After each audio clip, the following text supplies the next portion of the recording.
Okay, good evening, afternoon, and welcome, ladies and gentlemen. Welcome, and thank you so much for joining me on the late one in review this evening. Today is the 10th of June, 2021, and of course, we're looking forward to a fantastic weekend. As tomorrow is Friday.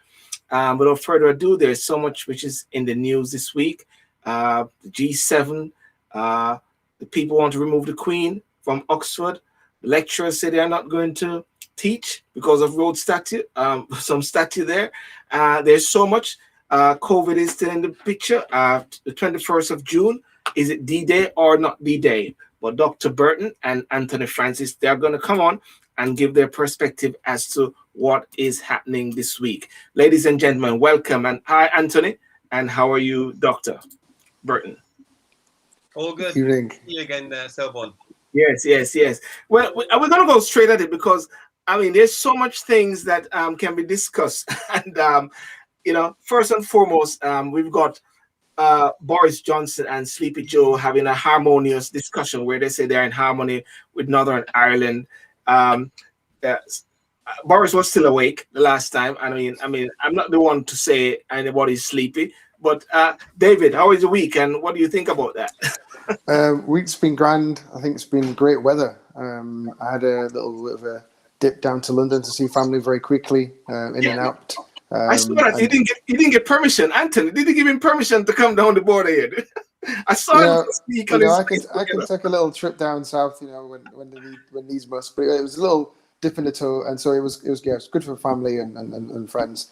But in regards to Boris and Joe Biden, I think it's a fantastic thing that the two are talking. It was at least in the press, it seemed a little bit more of a particular concern, with respect to with Trump and the support that obviously Boris had with Trump being in power as well. So I think it's great that the two have unity. I think it's good it bodes well for our country as well as the United States. And I think they have a common goal and purpose in terms of trying to protect the Good Friday Agreement. I'm sure the Europeans want to as well.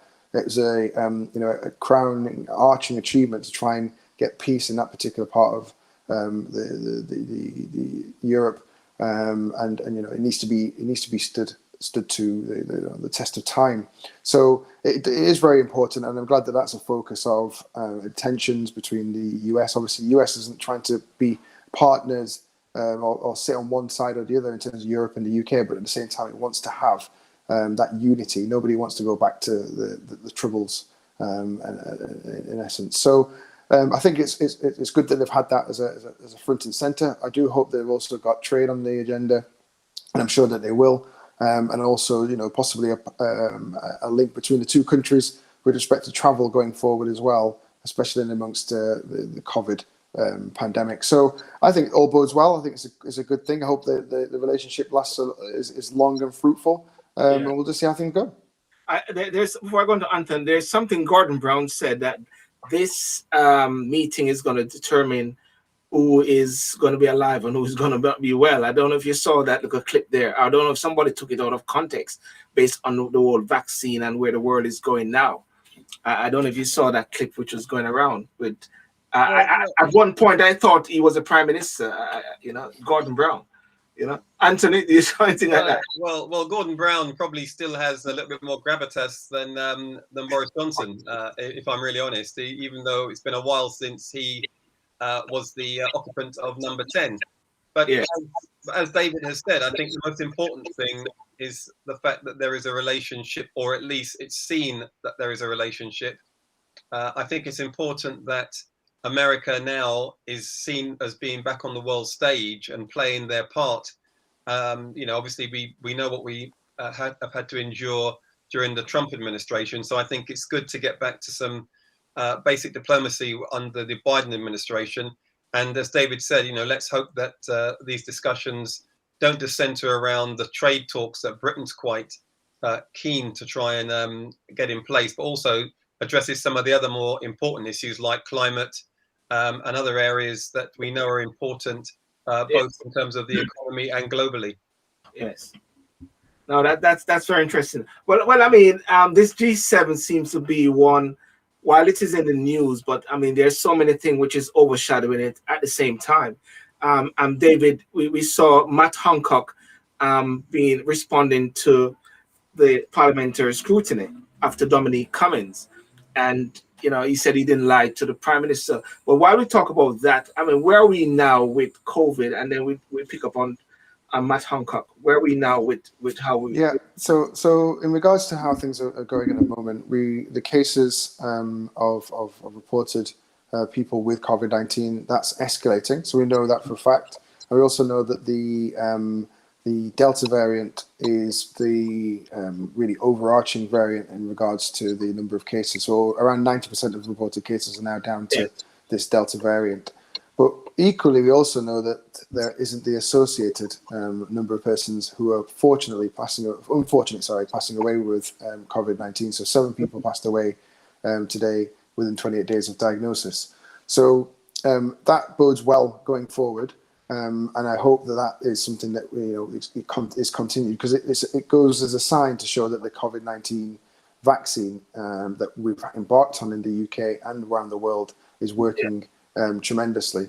And I know part of that is also from the effects of what's happening in Bolton as well. So I don't know if you remember, but around a month ago, there was this surge in Bolton and people were worried about, obviously, again, the Delta variant there. And the number of cases there has seemed to have declined by around 30% to those compared to around a month ago.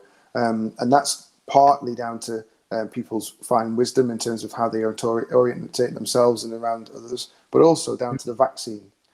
So, the encouragement of people uptaking the vaccine in Bolton, the awareness around the need to social distance and the rest, all of that has helped to reduce the numbers. So if we look at how effective and how that's been great in Bolton, there's no reason why we can't be reflective across the nation and say, well, actually, boosting the numbers of people getting the vaccine is going to be to our benefit. And I must also say that the overwhelming number of people who have been reported to have had cases are those people who haven't had the vaccine, year olds. Who haven't had the luxury of having had the vaccine for months ago. So we know that the vaccines are working. Yes, the number of the cases are going up, but fortunately, the number of people who are passing away is not going up. The last thing I'll mention, again, and I have said this before, is we have to look out for the other ailments. And it's disheartening to hear that the waiting list now tops 5 million persons procedures that are waiting. Sort of having procedures of the NHS. That's a lot of numbers of patients awaiting procedures. 5 million, that's a lot. So we need to really work forward now to try and suppress that number because of the secondary effects of COVID-19. Yeah, well, that's interesting, as you mentioned, about 5 million, and therefore one has got to really get that going to get that figure down at the same time, Anthony, Matt Hancock, and what's your views?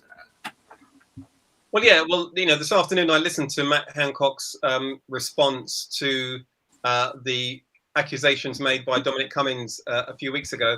And I think most of what Hancock had to say was really, I can paraphrase by saying that personally, I thought most of it was actually rubbish. Yes. At the end of the day, what people actually wanted Matt Hancock to do, I thought, was to be honest and open with the families who have lost lives, with the health service, with those who work in it, to actually give some real account for what's happened. And he really didn't do that. I mean, I think at one stage, and I'm pretty sure that Dr. Burton has heard this, he actually said categorically that the lack of PPE had no bearing on any of the NHS workers catching COVID-19. Oh.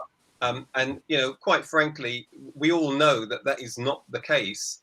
And I'm not going to say that every single NHS worker who caught COVID-19, and there was 850 who have lost their lives, all caught it directly from working in the hospitals. But clearly there was a high proportion on the wards who contracted the virus from their patients because they did not have the appropriate PPE, face masks, etc.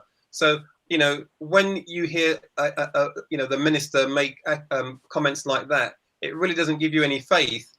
And, to be honest, there is also a doctor who at this moment is actually suing the government. I forget her surname, but she's actually suing the government for the loss of her father because her father was in a care home and as a consequence of patients being transported back to that care home, he contracted the virus and lost his life. So, clearly there's a lot to be answered by the government and Matt Hancock in particular around PPE, around the protection of this so-called arm of protection he put around the care homes and others. And I think, what we got this afternoon was just really trying to defend himself against Dominic Cummings, rather than be honest and open about some of the challenges that the government did face, but also in terms of their management of it. So I guess what we're talking about now is that it is sort of difficult now regarding this inquiry, because at every stage you're having variants and all these things coming up. You got Delta variants. They're talking about naming these variants with different names now. So in a way, one needs to sort of keep the ship steady, but eventually got this inquiry will be taking place, isn't it? Because we got to be prepared for other pandemic, at the same time. Yeah, I mean, we do have to future plan, but we also have to live. So, the fact is we've got to really reflect on the fact that the vaccines have been working very effectively. I think I am quite happy that most of the NHS, I guess, was working at the time of these comments from Matt Hancock. So I guess David? not very much. Can you hear me? Yeah. Yeah. Yeah. And I was saying, I guess most of the NHS was working at the time that these comments came from Matt Hancock. So I guess we didn't have too much time to sort of digest the topic at hand. But yeah, I think future planning definitely needs to take place. And the disaster preparedness that we I'm sure have in effect across the 4 nations. We will be able to plan for future pandemics, and this has been an experience for us all to have learned certain things from. And I guess that's what we would really wanted to have heard today. Yes, things a lot better, but just take it on the chin and move forward and say, look, next time we'll have learned from those sort of those mistakes and own up to them, really. But I think that's the key that I would take from the discussions that have been taking place today, rather than sort of being defensive in nature. No, I totally agree. And I think, as you say, I mean, lessons have to be learned, and hopefully they will be learned going forward. And especially for those families who have lost their loved ones, nobody wants to go to work and end up then, as a result of going to work, catching an illness that actually caused them to die. So, I hope that when they have the full inquiry, the real details of what's gone on in this pandemic will actually come to light. So, from my perspective, it's all about lessons learned and moving forward. We seem to have lost Sylbourne, but I know that the next topic that he wanted to touch on was around this particular article that came out today of a leading meat company who actually have paid, I believe it's about £8 million in ransom in order to stop their equipment being hacked globally by these alleged hackers from alleged from Russia. And I think the question now is, because we're so reliant on technology and digital apparatus, it's now becoming a lot easier for criminals to actually now come along and actually seize control for people's networks. And those who have the technology and the skill sets can actually take control. And as we've seen with this meat company, and I think paying a ransom has actually set a precedent potentially to allow other organizations to come forward and do the same. I'm laughing. And I do you guys hope... know sorry, okay. You guys know I'm laughing because, can you guys hear me? I was gone. Yeah, we can hear. Yeah, we know. And we're just hoping that you paid your ransom handsomely to whoever just hacked you. But I agree with Anthony there. Listen, the world is beautifully integrated, but probably